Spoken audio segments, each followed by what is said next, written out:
Hi everyone, this is the third class of unit child and development. और आज हम discuss करेंगे heredity, environment और कुछ पार्ट करेंगे हम what are the domains of development. तो हम पहले कर रहे थे डेवलपमेंट। मैंने बताया था डेवलपमेंट क्या होता है, प्रोडक्ट होता है बच्चे का विकास कैसा होगा, वो उसका प्रोडक्ट होता है किस चीज़ का, उसकी हेरिडिटी और उसके इन्वायरमेंट का। तो आज मैं बताऊंगी आपको हेरिडिटी क्या होती है, इन्वायरमेंट क्या होता है। ठीक है, हेरिडिटी वो होती है, अब देखो आपने सुना होगा, आप जैसे आपके पापा या अपने आसपास आप खुद भी बोलते हो कि ये चीज़ तो मुझे विरासत में मिली है, ये चीज़ तो मुझे मेरे दादा परदादाओं से मिली है, मेरे बाप ने दी है। ठीक है, समथिंग लाइक दैट। तो आप ऐसे यूज़ करते हो, तो वो तो हम बात कर रहे हैं चीज़ों की, लेकिन जो जो ऑब्वियसली पैदा तो आप अपने माँ बाप से ही होते हो, तो उनसे कुछ फीचर्स लेके आप पैदा होते हो, उनका जेनेटिक जो कॉन्स्टिट्यूशन है वो आपके अंदर आता है, और फिर आप उस चीज़ को एक्सप्रेस करते हो कैसे, आपके फेशियल फीचर्स में, आपकी आइज़ का कलर, आपकी आवाज़, आपकी शक्ल, आपकी नाक, होठ, स्माइल। ठीक है, आपकी बुद्धि का स्तर जो बोल सकते हैं हम, इंटेलिजेंस जो है। ठीक है, तो बहुत सारी चीज़ें हैं जो हेरिडिटी में आती हैं, जो आप अपने पेरेंट्स से सिमिलर करते हो। कई बार ये होता है कि पीछे वाली जनरेशन में भी हम पहुंच जाते हैं, जैसे दादा दादी या नाना नानी में भी कुछ कुछ फैक्टर्स की सिमिलैरिटी आ जाती है हमारे अंदर। तो ये होता है हेरिडिटी, जो हम इनहेरिट करते हैं अपने पेरेंट्स से। ठीक है, जीन्स के थ्रू एक पेयर ऑफ क्रोमोसोम मदर से आता है, एक सिंगल क्रोमोसोम किससे आता है, फादर से। फिर आता है इन्वायरमेंट। क्या होता है इन्वायरमेंट, अब जो इसको छोड़ के जो हमने मम्मी पापा से तो ले लिया, फिर उसके बाद हमारा आ गए बाहर दुनिया में। ठीक है, हमारा जन्म होता है तो दुनिया में हमें कैसी सराउंडिंग मिली, कैसा हमारे घर का माहौल है, कैसे हमें न्यूट्रिशन मिला है। ठीक है, उसके बाद हम थोड़े से बड़े हुए तो हमें कैसी एजुकेशन, हमें स्कूल भेजा गया है या नहीं। ठीक है, फिर ये हमारे आसपास का वेदर कैसा है, ये बहुत सारे फैक्टर्स हैं जो बच्चे को, अब देखो बच्चा बाई बर्थ हम बोल दें मम्मी पापा इंटेलिजेंट हैं, तो बच्चा भी भाई आइंस्टाइन ही बनेगा? नहीं। क्यों? सोचो, अगर बच्चे को आप स्कूल ही ना भेजो, ठीक है, तो कितने भी टॉपर रहे हो मम्मी पापा को, कुछ भी रहे हो, बच्चा आइंस्टाइन बन जाएगा? नहीं बनेगा। आपने उसको स्कूल में ही नहीं भेजा, एजुकेशन ही नहीं मिली उसको ये नहीं पता होता क्या है। तो ये जो मेरे कहने का मतलब है, जितना रोल हेरिडिटी का होता है बच्चे की डेवलप में, उतना ही एनवायरनमेंट का भी होता है। That's why I called D=H×E। ठीक है, ये दोनों का प्रोडक्ट होता है। तो कुछ कुछ फैक्टर्स मैंने बता दिए, कुछ फोर्सेस होते हैं जैसे फिजिकल फोर्सेस, बच्चे की हेल्थ कैसी है, कोई डिजीज़ तो नहीं है, उसका फिजिकली वो फिट है। सोशल, उसको समाज में या उसके फैमिली में कैसे ट्रीट किया जाता है बच्चे को, क्या माहौल उसको देखने को मिल रहा है। ठीक है, कई बार देखा होगा चुगलियाँ और एक दूसरे से जलना, ये सब चीज़ें बच्चा देखता है तो बच्चा ऑटोमेटिकली वो ग्रैस्प कर लेता है, उसमें आ जाती हैं वो चीज़ें। ठीक है, फिर आता है मॉरल डेवलपमेंट, बच्चे को कैसी नैतिक शिक्षा या उसके मूल्य क्या सिखाए गए हैं बच्चे को। इकोनॉमिकल, घर की आर्थिक स्थिति कैसी है, पॉलिटिकल कल्चरल माहौल कैसा है उस पर्टिकुलर उसके सराउंडिंग का। तो ये सारे एनवायरमेंटल फैक्टर्स हैं जो बच्चे की डेवलपमेंट को इफ़ेक्ट करते हैं। फिर आता है एक बहुत इंपॉर्टेंट लाइन, क्योंकि we are preparing for teaching exams, तो you will be a teacher, ठीक है, टुमारो। तो इसलिए टीचर्स की एक रिस्पॉन्सिबिलिटी बनती है, वो क्या है, टीचर्स की रिस्पॉन्सिबिलिटी ये है कि teachers should try to provide best mental environment so that a child can flourish. देखो, आप बच्चे की, मैं मानती हूँ टीचर बच्चे का फिजिकल वो नहीं बदल सकता, क्योंकि अगर उसको कुछ बीमारी है, उसको न्यूट्रिशन, उसको खाना पीना नहीं मिल रहा, तो उसमें टीचर कुछ नहीं कर सकता उसके घर जाके। ठीक है, फिर रहा सोशल, तो सराउंडिंग का भी, उसके घर के माहौल कैसे है, बाप दारू पी के आता है, ड्रामा होता है घर में, ठीक है, कैसा माहौल है, उसको भी टीचर नहीं बदल सकता।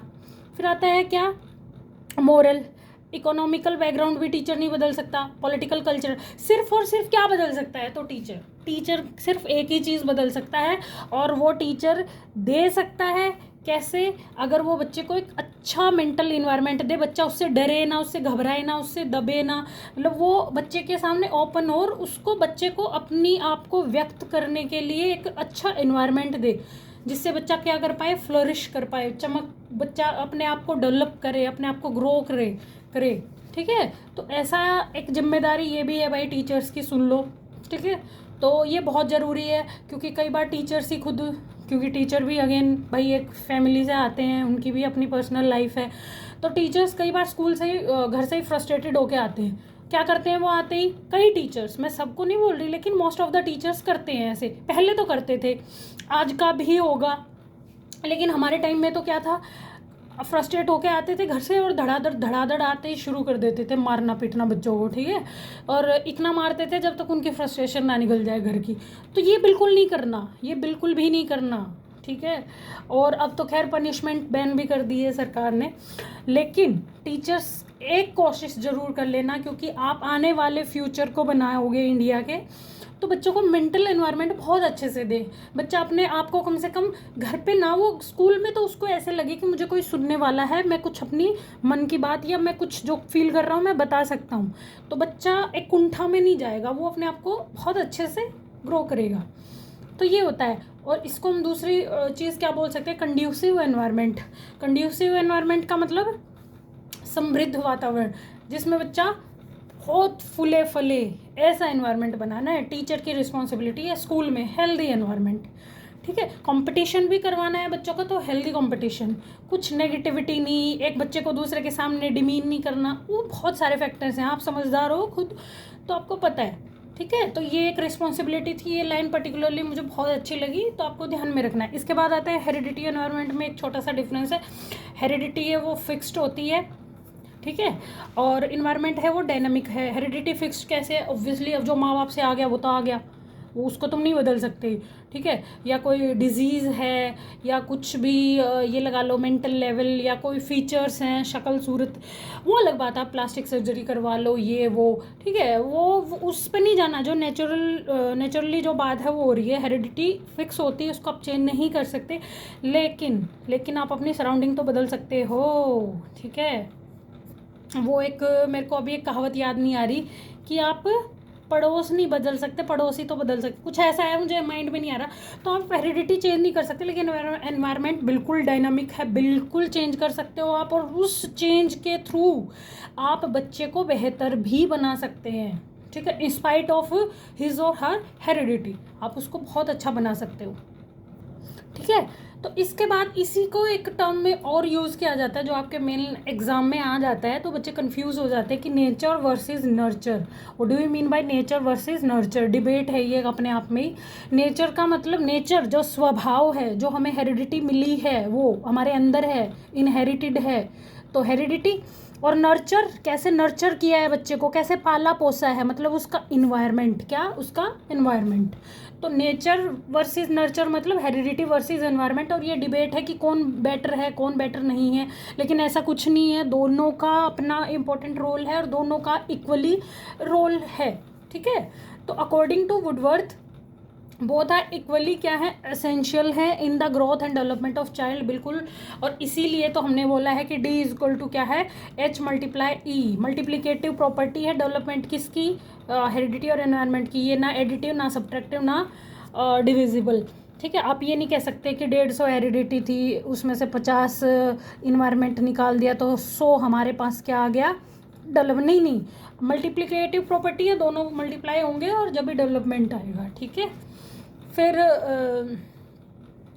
इसके बाद आता है हमारा एक टॉपिक डोमेन्स ऑफ डेवलपमेंट, या आप इसको एरिया ऑफ डेवलपमेंट बोल सकते हो।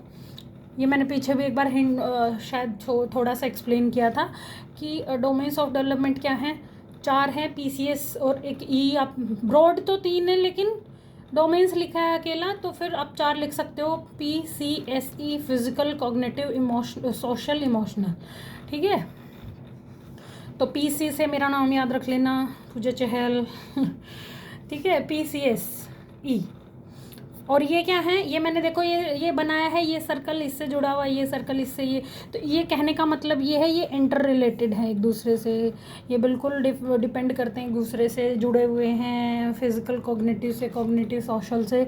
बच्चे का पहली बात तो शारीरिक विकास कैसे हुआ है वो उसकी फिर मेंटल हेल्थ को इफेक्ट करेगा, कॉग्निशन मतलब उसकी मेंटल हेल्थ, ठीक है। फिर उसका मेंटल हेल्थ कैसा है, वो वैसा ही सोसाइटी में बिहेव करेगा, वैसे इंटरेक्शन करेगा, वैसा ही परसीव करेगा सोसाइटी में, ठीक है। तो वो उसके सोशल उसको इफ़ेक्ट करेगा। फिर सोसाइटी में वो कैसा उसको मिल रहा है, उसको प्यार मिल रहा है या उसको नफ़रत मिल रही है या उसको हेट्रेड देखने को मिल रही है, जैसा भी सराउंडिंग में उसको देखने का मिल रहा है वैसा ही उसका इमोशनल जो डेवलपमेंट है वो होगा, ठीक है। तो ये है डोमेन्स ऑफ डेवलपमेंट, डिटेल में करेंगे कल। टिल देन बाय बाय और गॉड ब्लेस।